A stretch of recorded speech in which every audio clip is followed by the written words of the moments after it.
ओम बिभ्राट बृहस्पतिशौम्यं मध्व ददज्ञ पता बविहुतं उदतं जात वेदसं देवं वहन्ति केतवः दृशे विश्वाय सूर्यम्। ओम पावक चक्षसा भूरणन्त जना अनु पश्य सूर्यं येन पावक चक्षसा सूर्य जना अनुसूर्य।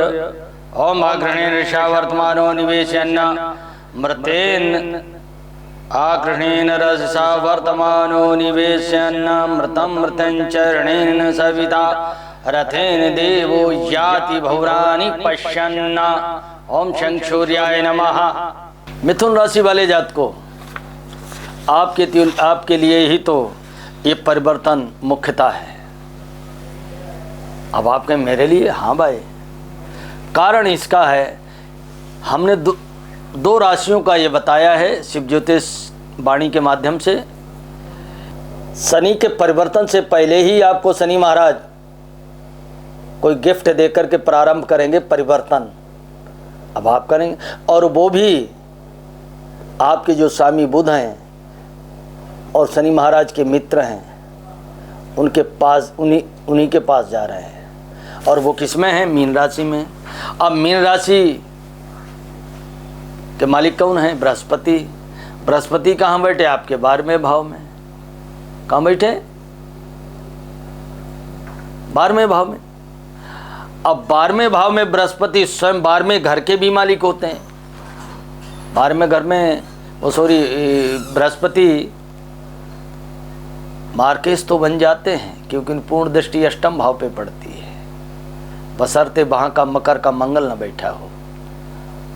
मकर का मंगल बैठा होगा तो मार्केश बन जाए, लेकिन ऐसी स्थिति नहीं। 12वें घर में बृहस्पति बैठे कारक माने जाते हैं, अपने आत्म कारक घर में हैं।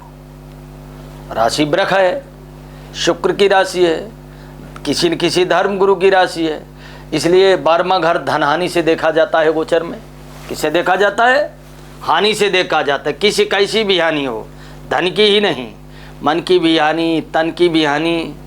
और बृहस्पति जब 12वें भाव में पापक ग्रह के साथ होते हैं, या जहाँ उनकी दृष्टि पड़े वहाँ पापक ग्रह, या उस घर में जहाँ उनकी दृष्टि पड़ रही वहाँ पापक ग्रह क्रूर ग्रहों की हो, तब वो मार्केश बनते हैं।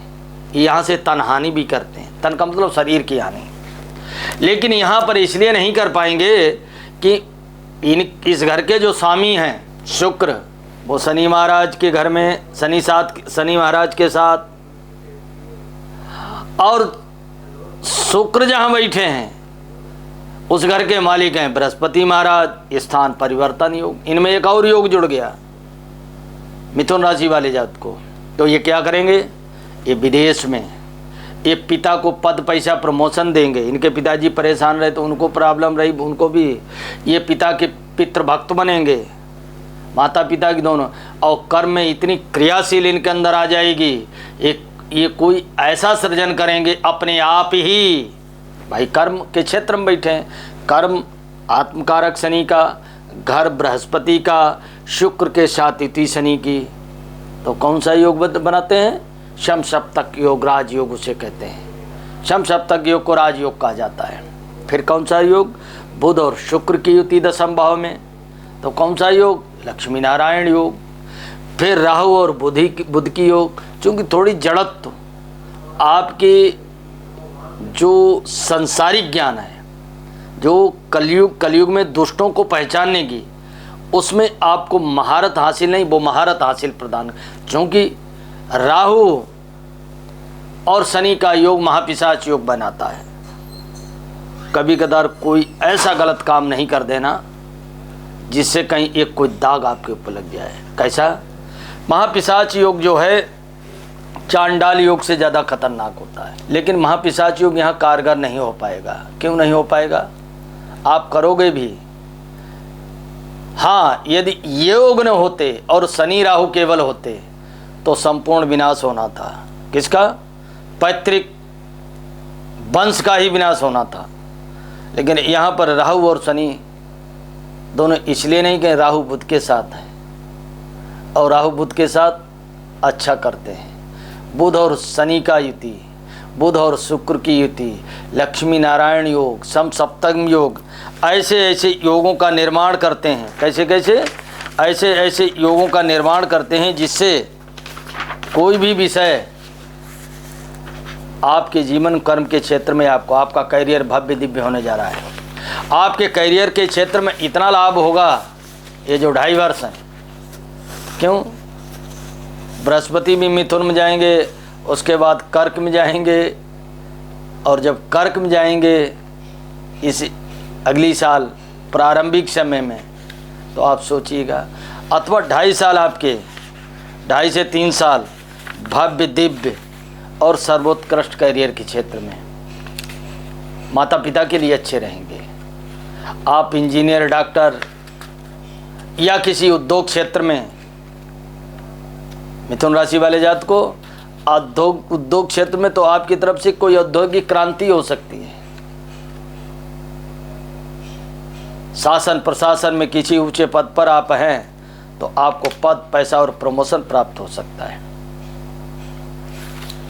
और प्राप्त जो नहीं हो सकता है, भूमि भवन, बस ध्यान ये रखने वाली बात है, उग्रता नहीं आने देनी चाहिए। क्या नहीं आने देनी चाहिए? उग्रता। केतु आपके चतुर्थ भाव में, माता को कष्ट हो सकता है शारीरिक, लेकिन आपको अध्यात्म की तरफ, मोक्ष की तरफ ले जाएगा। माता से आपके विवाद बढ़ सकते हैं, माता से दूरी हो सकती है। क्या हो सकती है? दूरी हो सकती है।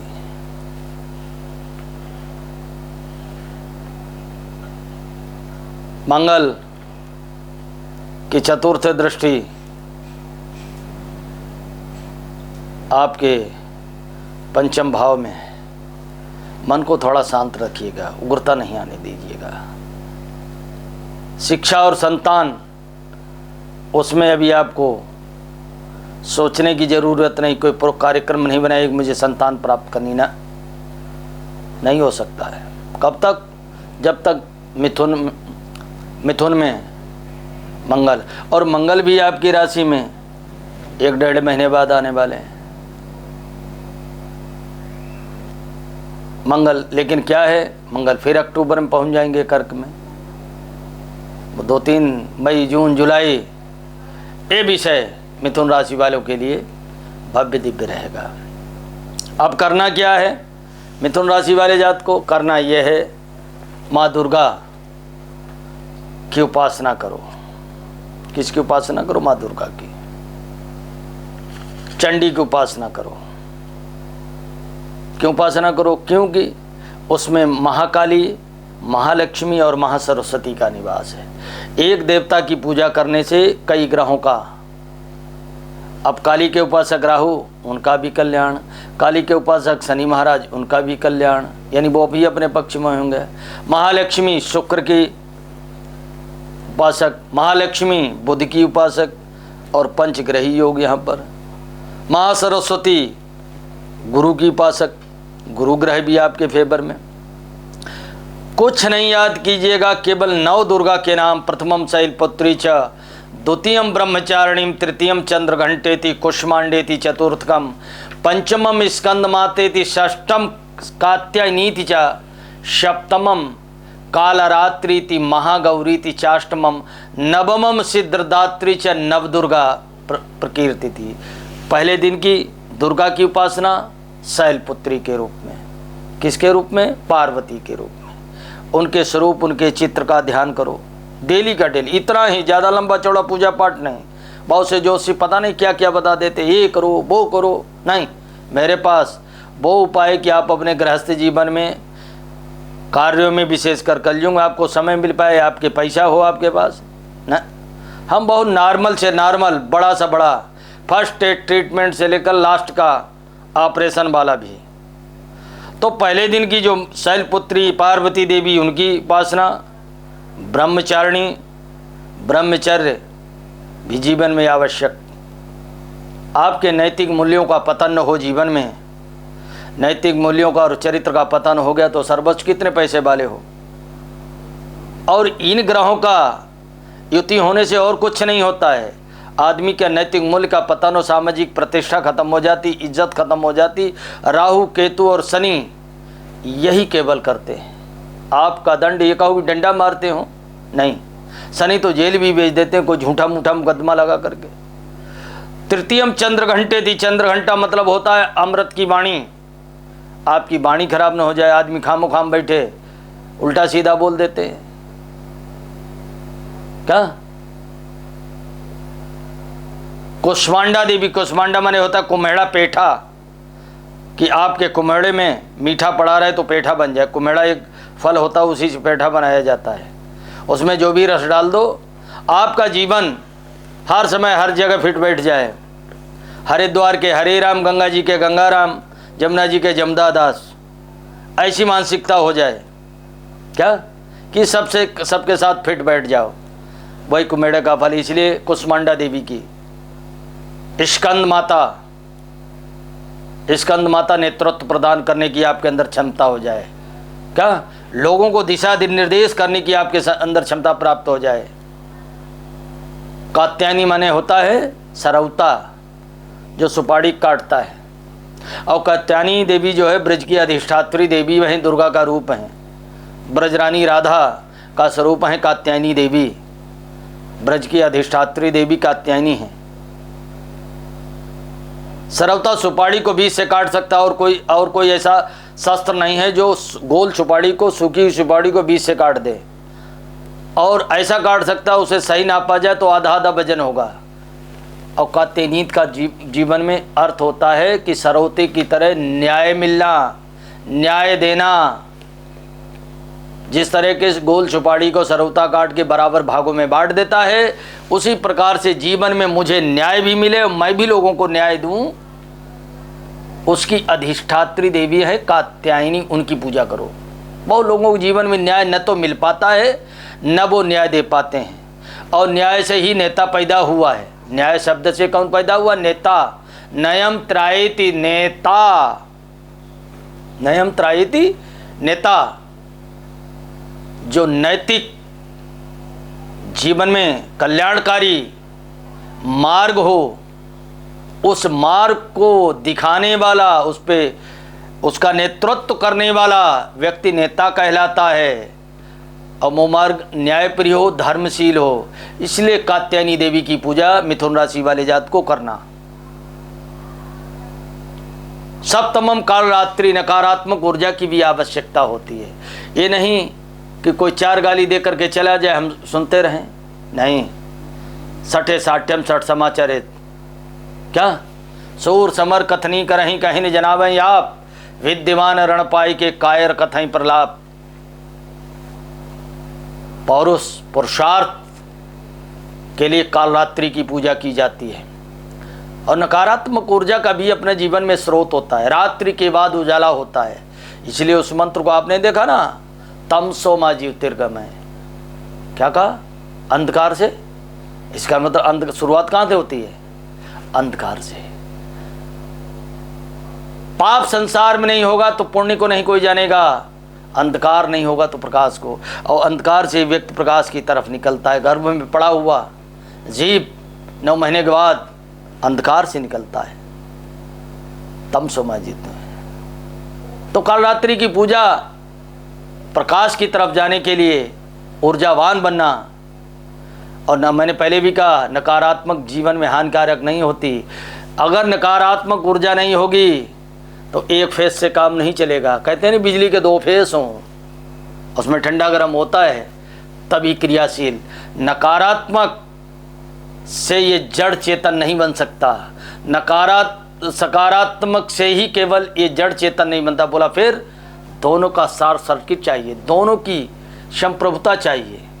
इसलिए महागौरी तिचाष्टमम, जीवन को सुंदरमय बनाने के लिए, गौरवर्ण बनाने के लिए, आपकी बुद्धि सुंदर कैसे, आपके कर्म सुंदर कैसे बने मिथुन राशि वाले जात को, आपकी मन बुद्धि आत्मा कैसे सुंदर बने। आपकी स्वस्थ मन, स्वस्थ तन स्वस्थ मन का निर्माण करता है। स्वस्थ मन स्वस्थ बुद्धि का निर्माण करता है। स्वस्थ बुद्धि स्वस्थ योजनाओं का निर्माण करता है। और स्वस्थ योजनाएं स्वस्थ कार्यों का निर्माण करते हो, स्वस्थ कार्यों का निर्माण स्वस्थ सफलताओं का निर्माण मिलता, परिणामों का निर्माण मिलता। इसलिए कहा सत्यम शिवम सुंदरम। गौरी की बीजन 8वें दिन की, और जब इन गौरी सब की पूजा होती 9वें दिन की नमः सिद्धदात्री चा।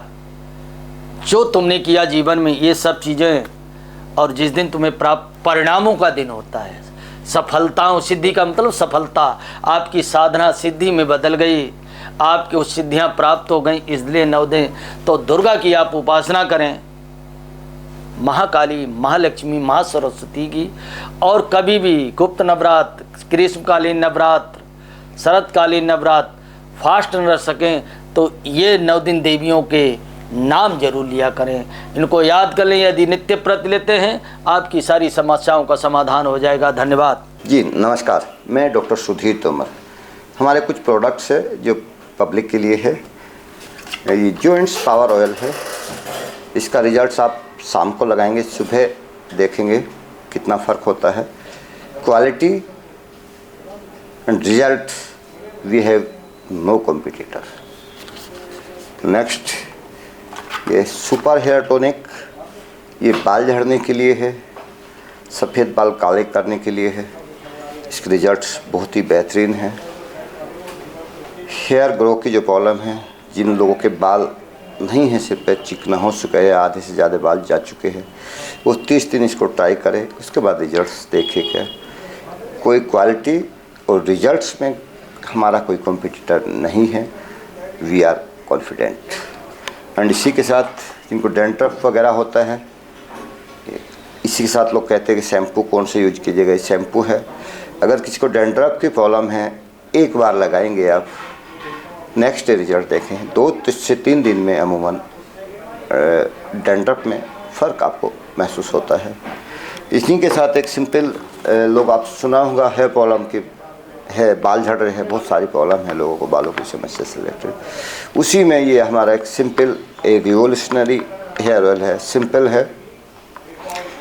मोस्टली लोगों ने बताया, कई महिलाओं ने बताया कि जिन लोगों ने इसको यूज किया, शाम को तेल लगाया, अगले दिन बाल झड़ने में फ़र्क देखा। ये मैं जो आपको बता रहा हूँ, ये जो लोगों के फीडबैक है, 7 से 10 दिन में बाल झड़ने में फ़र्क महसूस होता है।